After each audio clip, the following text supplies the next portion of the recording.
રાજપીપળા ખાતે વિકસિત ભારત રોજગાર અને આજીવિકા મિશન અંતર્ગત અમલમાં મુકાયેલી વીબીજી રામજી યોજના અંગે મહત્વની પત્રકાર પરિષદ યોજાઈ હતી.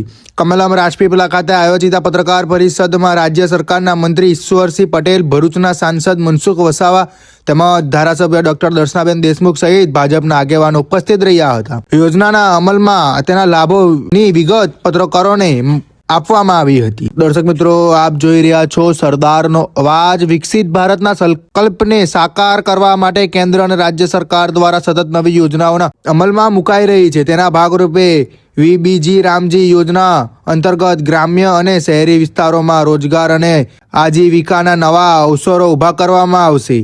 આજ રોજ કમલમ રાજપીપળા ખાતે યોજાયેલી પત્રકાર પરિષદમાં મંત્રી ઈશ્વરસિંહ પટેલે જણાવ્યું કે આ યોજના દ્વારા કામ માંગનાર વ્યક્તિને નક્કી સમયગાળામાં રોજગારીની ગેરંટી આપવામાં આવશે, જેના કારણે ગરીબ, શ્રમિક, ખેડૂત અને યુવાનોને સીધો લાભ મળશે. આવો સાંભળીએ રાજ્યમંત્રી ઈશ્વરસિંહ પટેલ શું કહે છે.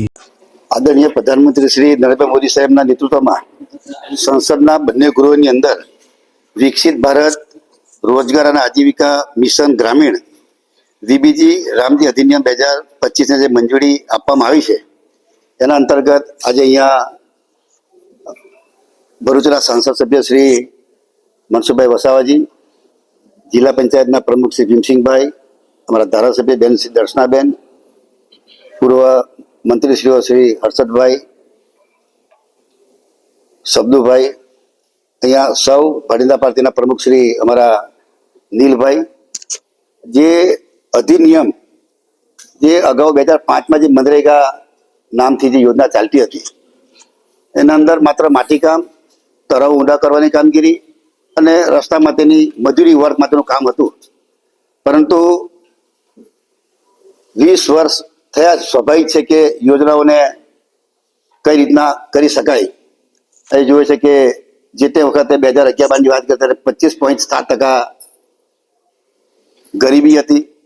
આજે 2022-23ની વાત કરીએ ત્યારે 4.86% ગરીબી હેઠળ આજે લોકો છે. ત્યારે જે રીતે લોકોને સ્કિલ દ્વારા કામ મળે, પોતે એક સાહસિકતાથી પોતાને આર્થિક રીતે પગભર થાય, એ માટે આ અધિનિયમમાં લેવામાં આવ્યું છે. જે સ્વસહાય જૂથની બહેનો છે એને પણ રોજગારી તો મળે, પરંતુ સાથે સાથે કામગીરીમાં હાટ બજાર હોય, આ અનેકવિધ કામગીરી એમના થકી એમને રોજગારી મળે. માત્ર મજૂરી, પરંતુ એનું સ્કિલ પણ વધે અને એક સાહસિક ઉદ્યોગ સાહસિક તરીકે એ પોતે આગળ વધે. આવનાર જ્યારે 2047માં જ્યારે 100 વર્ષ પૂરા થવા જઈ રહ્યા, ત્યારે પ્રધાનમંત્રી શ્રીનું સપનું છે કે આપણા દીકરા દીકરીઓ તમામ લોકો આર્થિક રીતે પગભર બને. અને આ અધિનિયમની અંદર પણ આ રીતે જોગવાઈ કરવામાં આવી, ત્યારે આવનારા દિવસોમાં આનાથી પણ અનેકવિધ આ વીબીજી રામજી અંતર્ગત લાભ થવાનો છે. ત્યારે જે સાચી વિગત છે એ લોકો સુધી પહોંચે.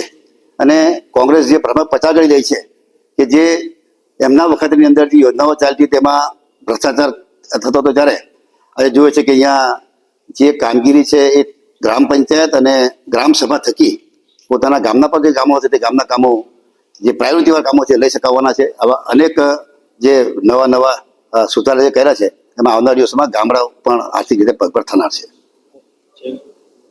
આમાં ઓડિટ પણ થવાનું છે. જે ભૂતકાળમાં હતું એ ભૂતકાળની અંદર જે રીતે ગેરરીતો થતી હતી, આ આવનારા જે આ નવા અધિનિયમ છે એમાં જે રીતે રોજગારી માટે પણ એના હાજરી પણ પુરાવાની છે. સાથે સાથે એઆઈ પદ્ધતિથી આ કામગીરી થવાની છે. અને જીપીએસ સિસ્ટમથી પણ આ થવાનું. જે ભૂતકાળની અંદર જે રીતે જૂઠા જોબ કાર્ડ બનાવીને પૈસા હડપ કરતા હતા, એમાંથી પણ આપણને મુક્તિ મળવાની છે.